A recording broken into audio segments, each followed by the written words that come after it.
Hello, welcome to legal awareness web series. Legal awareness में हमने बहुत से मुद्दे ऐसे डिस्कस किए जिनके बारे में लोगों को लगता था कि वो डायरेक्टली लॉ और संविधान से रिलेटेड नहीं है, लेकिन वो उन कंसेप्ट से रिलेटेड थे जिन पर संविधान टिका हुआ है। आज हम अब एक हार्ड कोर लीगल और संवैधानिक मुद्दे की बात करने जा रहे हैं।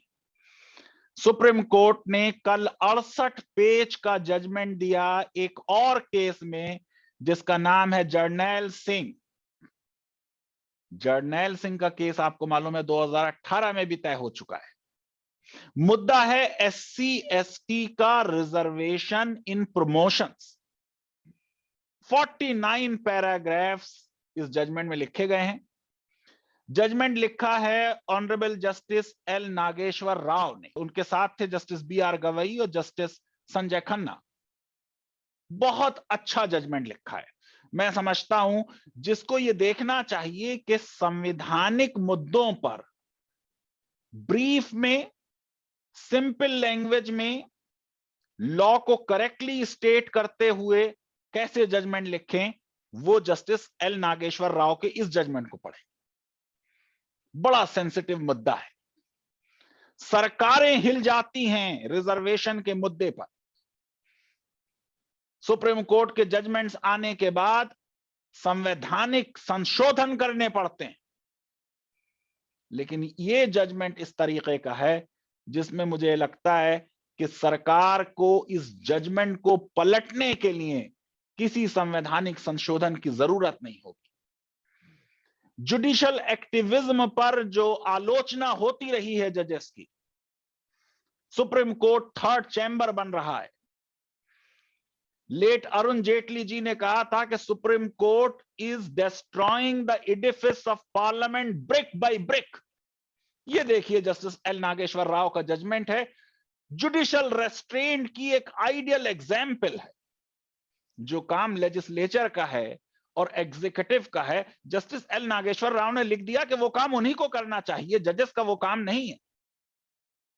जजमेंट शुरू होता है इंदिरा स्वामी का फेमस, आपको मालूम है, ओबीसी रिजर्वेशन से रिलेटेड मंडल कमीशन वाला मैटर, जिसमें 27% रिजर्वेशन ओबीसी के लिए प्रोवाइड किया गया था और सुप्रीम कोर्ट ने कहा था कि रिजर्वेशन प्रमोशंस में नहीं होगा। मैंने आपको बता दिए पॉलिटिकल कंपल्जन्स थे।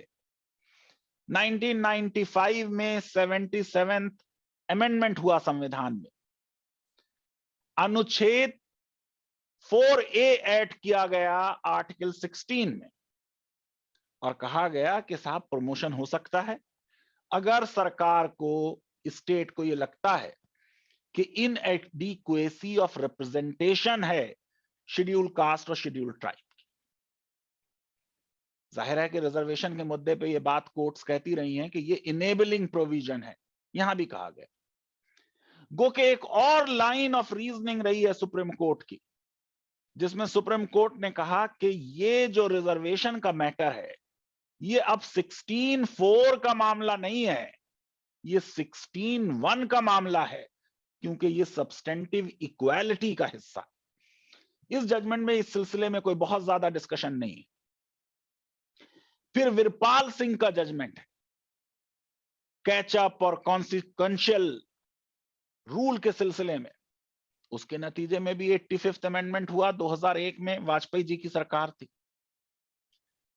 फिर नागराज का फेमस जजमेंट, जिसमें 77th अमेंडमेंट और 85th अमेंडमेंट को अपहोल्ड किया कोर्ट ने 2006 में। कोर्ट ने कहा कि स्टेट का डिस्क्रिशन है रिजर्वेशन देना प्रमोशन में, लेकिन अगर स्टेट को रिजर्वेशन देना है तो 3 चीजें पूरी करनी होगी। सबसे पहले तो कलेक्शन हो क्वांटिफाइबल डेटा का बैकवर्डनेस के बारे में। दूसरे, ये साबित हो कि इनएडिक्वेसी है रिप्रेजेंटेशन की उस पोस्ट के लिए। और तीसरे ये कि इससे जो अनुच्छेद 335 में लिखा है, इफिशिएंसी ऑफ एडमिनिस्ट्रेशन पर कोई बुरा असर नहीं पड़ेगा। फिर जर्नैल सिंह का केस आया 2018 का, जिसमें जो पहली शर्त लगाई गई थी नागराज के केस में कि बैकवर्डनेस भी साबित हो। जर्नैल सिंह ने कहा कि यह तो इंदिरा स्वामी के खिलाफ है।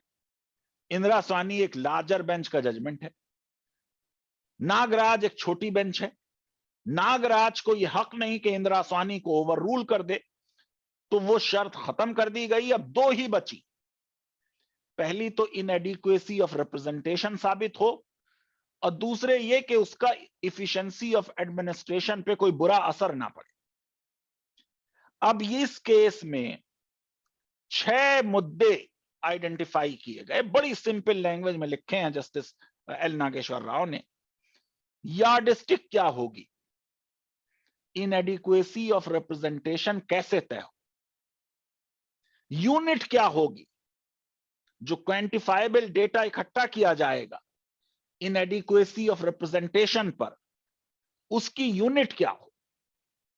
फिर यह बात कही गई कि साहब कुछ केसेस हुए हैं, पंजाब का केस है, अभी उसका जिक्र आएगा, कि क्या पूरे स्टेट की पॉपुलेशन जो है बैकवर्ड कम्युनिटी की, वो देखी जाए इनएडिक्वेसी ऑफ रिप्रेजेंटेशन के लिए। टाइम क्या होगा रिव्यू का, कितने दिन बाद रिव्यू होना चाहिए। और फिर नागराज के बारे में कि वो प्रोस्पेक्टिव होगा या नहीं होगा। और फिर यह बात कि क्या सैंपल मेथड जो है, जो बी के पवित्रा केस में बात हुई उसकी, वो सही है। मैंने आपसे बार बार कह रहा हूं कि ये जजमेंट राइटिंग की एक मिसाल है। सबसे पहले ये बात कही कि साहब आर्टिकल 16(4) और 4A इनेबलिंग प्रोविजन है, यानी राइट टू रिजर्वेशन नहीं है। सरकार चाहे अपने डिस्क्रिशन में तो दे। मैं आपको बता चुका हूं, सब्सटेंटिव इक्वालिटी के एडवोकेट्स इस पोजीशन से अनकंफर्टेबल है। उन्हें लगता है कि अगर हमारे समाज में कुछ दबे हुए और कुचले हुए लोग हैं, उनको ऊपर लाना है तो सब्सटेंटिव इक्वालिटी करनी होगी। जस्टिस एल नागेश्वर राव ने लिखा कि कोई फिक्स यार्डस्टिक नहीं है आइडेंटिफाई करने की इक्वालिटी के मामलात, जस्टिस के मामलात, इफिशिएंसी के मामलात। डेटा के बेसिस पे इनको तय किया जाएगा। और फिर पैराग्राफ 14 में 2 लाइनों में बहुत बड़ी बात कह दी कि ये ना लीगल है ना प्रॉपर है कि कोर्ट डायरेक्शन दे या एडवाइजरी सरमन दे सरकार को उस मामले में जो सरकार का डोमेन है। मैं समझता हूं कि जुडिशियल रेस्ट्रेंट पर रिसेंट पास्ट में इससे बड़ा स्टेटमेंट कोई नहीं आया। फिर पैराग्राफ 16 में बहुत बड़ी बात कही, कहा determination of inadequacy of representation of एससीज एंड एसटी छोड़ना चाहिए सरकार के लिए, स्टेट के डिस्क्रिशन के लिए। वो डिटरमिन करे बहुत से फैक्टर्स को देखते हुए। कोर्ट किया कि नागराज ने भी छोड़ा था और ये नागराज का कॉन्शियस डिसीजन था। अटॉर्नी जनरल ने जर्नैल सिंह में बहुत कोशिश की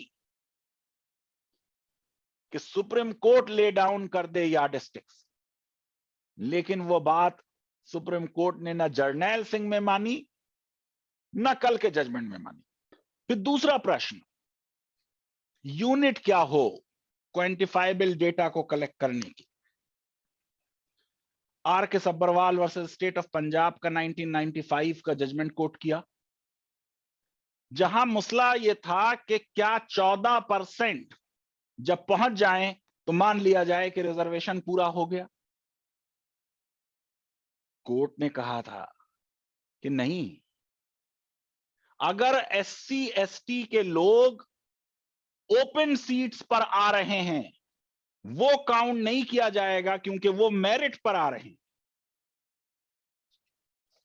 रोस्टर के मामले में डिस्कशन हुआ कि क्या 14% जैसे ही अचीव कर लिया जाए मामला पूरा हो गया।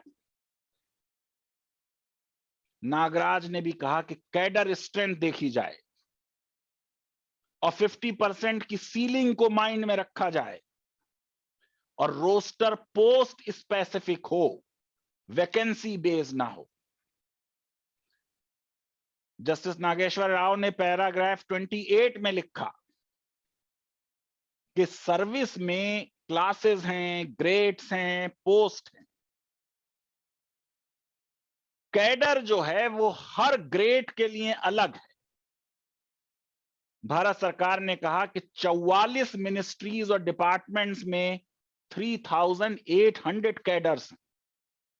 फंडामेंटल रूल 9 सब क्लॉज 4 में डेफिनेशन दी गई कैडर की, जिसका मतलब है to mean the strength of a service और post of a service sanctioned as a separate unit. मैं समझता हूं बहुत ही रिमार्केबल और हिस्टोरिक ये फाइंडिंग है कि पूरी सर्विस को कंसीडर नहीं किया जाएगा cadre. For the purposes of promotion to higher post, आपको जो डिफरेंट ग्रेड है, जो हायर ग्रेड है, उस ग्रेड में देखना है कि क्या है एडिक्वेसी ऑफ रिप्रेजेंटेशन। डायरेक्टर और डिप्टी डायरेक्टर दो अलग चीजें हैं। अगर डायरेक्टर के लेवल पे प्रमोशन होना है तो देखिए कि डायरेक्टर के लेवल पर उस क्लास की एडिक्वेसी ऑफ रिप्रेजेंटेशन क्या है।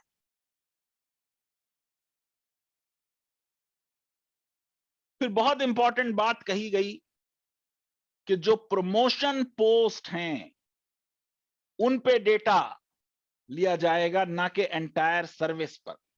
और यही बात नागराज के केस में भी कही जा चुकी है। इस जजमेंट की एक बड़ी खास चीज यह है कि ये सारे जो प्रेसिडेंट्स हैं उनके ऊपर बेस्ड है, कोई नई चीज नहीं कही जा रही, लेकिन बहुत सिंपल तरीके से क्या लॉ ले डाउन किया गया है अर्लियर केसेस में, उसको सामने रखा गया है।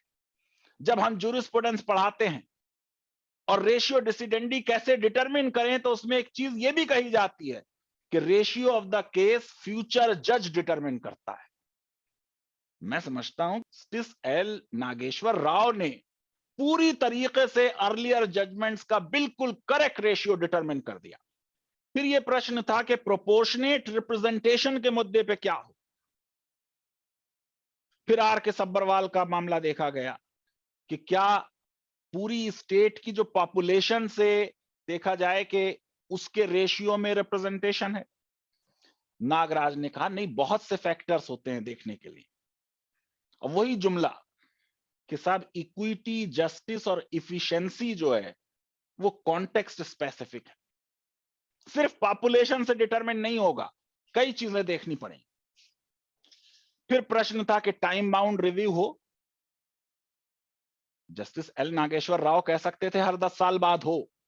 फिर जुडिशियल रेस्ट्रेंट को सामने लाए और कहा हां रिव्यू जरूर हो, रीजनेबल टाइम के बाद हो, लेकिन सरकार तय करे कब रिव्यू होगा।